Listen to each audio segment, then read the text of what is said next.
And off the top tonight, we have that breaking news, that immigration roundup from an overnight operation with ICE and the FBI. It's all new tonight at 6. Atlanta police cracked down on what they are calling a planned teen takeover along the Beltline last night. The drywall came down in one pull, and behind it, floor to ceiling, wall to wall, cash shrink-wrapped, rubber-banded, stacked with the precision of a vault God forgot to audit.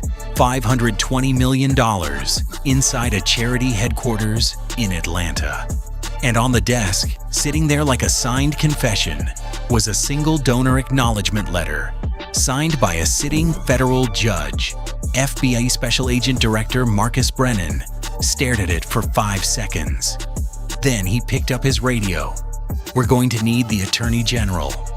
This moment ended a 22-month investigation. 1640 Peachtree Street, Atlanta, Georgia. 38 federal agents, 11 ICE strike teams, and a DIA tactical unit moved in absolute silence through the morning mist rising off the Chattahoochee River. No sirens, no announcements, just boots, body armor, and a warrant signed less than 7 hours earlier by a federal magistrate who hadn't slept in 3 days. If you believe cartels hiding behind charity fronts deserve federal prosecution, tap like now and comment "expose them." The target, Horizon Relief Foundation, a registered 501c3 nonprofit operating out of a gleaming 18-story steel and glass tower overlooking Atlanta's financial district. On paper, they fed orphans in 5 countries, built hospitals in El Salvador, funded hurricane relief across Central America. Their CEO, Ricardo Navarro, was called a visionary of humanitarian compassion by 2 major newspapers. Governors attended his galas. Senators posted photos at his fundraisers. The press loved him. But inside a sealed FBI intelligence brief, 3 words described him differently: Sinaloa Cartel treasurer. And here's what none of the agents fully knew yet. The building had been architecturally modified. 9 walls across 5 floors had been quietly hollowed out and reinforced by a construction firm that no longer existed on any registry. The charity office was a vault, but the walls weren't even close to the most terrifying thing waiting inside. An encrypted file on Navarro's personal server held a single folder named Infrastructure. Agents had the server. They couldn't crack it yet. What was inside would rewrite the entire investigation. 7 government officials were potentially compromised. But which 7? The raid was originally scheduled for 3 a.m. sharp. Someone moved it to 3:17 a.m. after an anonymous tip suggested the building would be swept clean by 3:45 a.m. Who sent that tip? And why did Navarro's personal calendar show a private charter to Zurich booked for 7 a.m., the same morning as the raid? Type 3:17 a.m. if you're ready to see what they found. 3:17 a.m., ICE and FBI breach teams hit the Horizon Tower from 3 entry points simultaneously. The lobby doors went down first. Flashbangs in the stairwells, white light, concussive thunder. Agents moved like smoke through the corridors. Voices clipped and controlled over radio. Floors 2 through 7 were administrative. Clean. Too clean. Filing cabinets empty. Shredders still warm. Someone had been there very recently. Floor 8 was different. Behind a false reception wall, donor names etched into polished granite. A monument to generosity. Agents found the first room, 42 duffel bags, each one vacuum sealed and organized by denomination. A DIA agent on scene later described it as walking into the back vault of a Federal Reserve branch. That was just the beginning. Floor 11, a pharmaceutical finishing station, not a lab, a packaging room. 3.1 million fentanyl pills, already pressed, already bottled, labeled inside counterfeit prescription packaging. 17 crates addressed to distribution centers across 4 states. 54 military-grade assault rifles. 8 RPGs. Body armor stenciled with fake DEA insignia. Comet 3.1 million, if this scale shocks you. Floor 14. The servers. 4 rack-mounted systems. Military-grade encryption. Bagged and shipped to Quantico immediately. Because what was on those drives, that's when the investigation stopped being a drug bust and became something else entirely.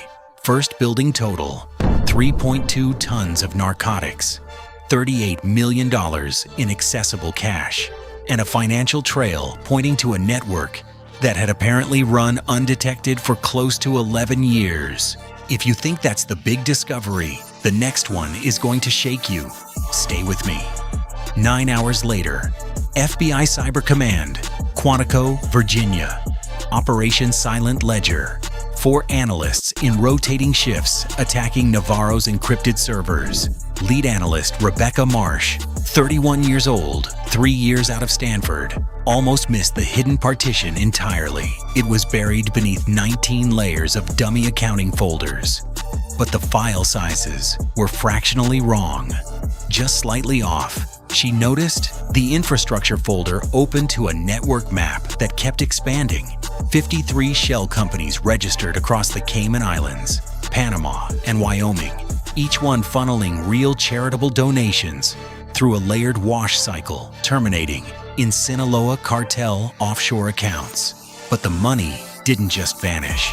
It came back, cleaned, re-entered as construction contracts, restaurant franchise agreements, agricultural import permits across Georgia, Tennessee, and North Carolina, legitimate businesses, legitimate tax records, completely laundered.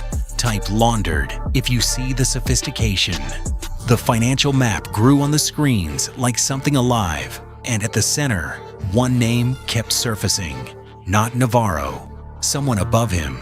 Navarro had a boss, a man the encrypted files called only El Director. Analysts cross-referenced the digital payment ledger. El Director's monthly wire, $420,000, disguised as a legal consulting retainer, terminated at a shell company whose sole registered signatory was Judge Michael Barrett, a sitting federal district court judge in Atlanta who had dismissed 14 narcotics cases over 5 years. Every single dismissal now looked like a paid service delivery. One loop closed, but the infrastructure file referenced a second tier, a silent partner, military security clearance, someone controlling physical port and border infrastructure. Pause for a second. Guess who it is? The answer is 60 seconds away. 6:08 a.m. Joint Task Force Command Center, Marietta, Georgia. 51 red markers pulsed across the state map.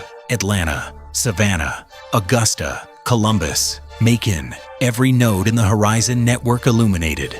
Director Brennan authorized full activation. 1,400 federal agents, 64 SWAT teams, 19 Black Hawk helicopters, ICE tactical units, and DEA strike teams deploying simultaneously statewide. U.S. Army drones running thermal imaging over 3 Appalachian distribution corridors. This was no longer a charity investigation.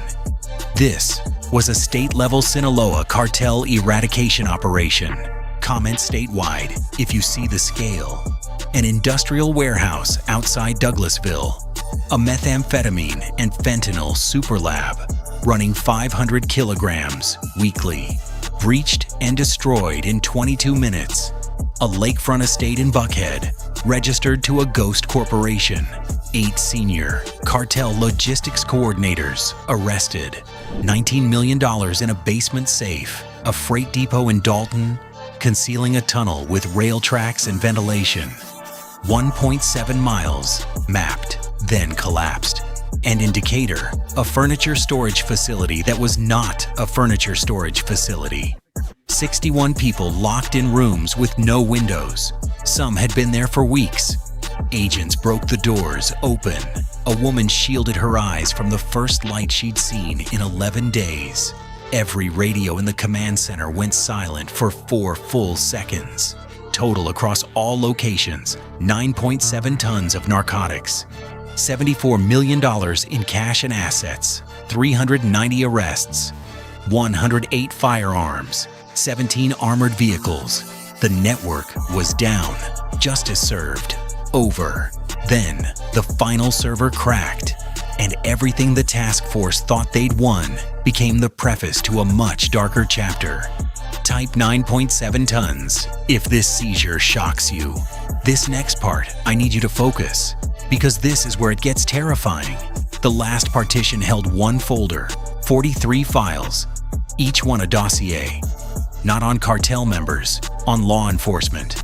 31 Atlanta Police Department officers, names, badge numbers, monthly payment schedules, 9 U.S. Customs and Border Protection agents, patrol rotations, and the precise windows they left open for drug convoys.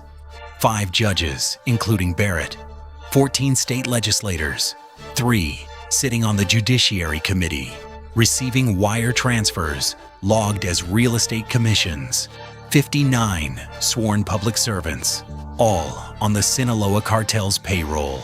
This wasn't corruption at the margins. This was a shadow government, a second system running quietly beneath the real one, answering not to the Constitution, but to a logistics hierarchy in Culiacan. Raid schedules leaked 72 hours in advance through a compromised federal dispatcher. Evidence tampered in 21 active narcotics cases. Witnesses relocated under false pretexts. Border Patrol relaxation windows scheduled around every major drug convoy with the precision of a train timetable. Comment shadow government if this infiltration shocks you. Deputy Sheriff Marcus Hayes, 21-year veteran, stood in a parking lot and watched his own precinct commander get walked out in handcuffs. He didn't speak for a long time. When asked how he felt, he said, "Like the department I worked in my whole career was made of smoke." The silent partner revealed in File 37. Port Security Infrastructure Coordinator, David Chen. His electronic signature appeared on falsified cargo manifests stretching back 7 years. Every major Horizon shipment through a Georgia port had Chen's clearance on it. Not a few bad apples. A parallel system built carefully, running quietly for years. On October 28th, Ricardo Navarro was arrested at Hartsfield-Jackson International Airport, boarding a private charter. Judge Barrett surrendered to federal marshals at 10 a.m. Chen was taken from his Savannah office at noon. 390 arrests. 9.7 tons seized. The Horizon network dismantled.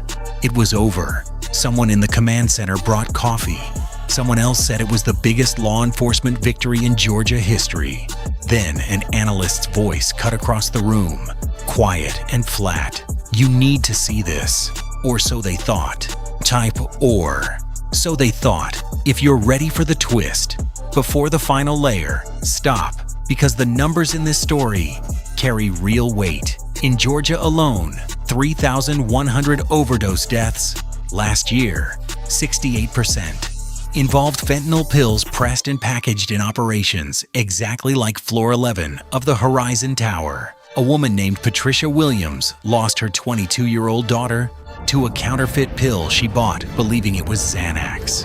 She testified before a state panel months before this raid. She said it had a pharmacy stamp. She didn't know. She had no way to know. 61 people rescued in Decatur. Investigators believe over 240 more remain missing. Moved through trafficking routes, extending well beyond Georgia. This is not abstract.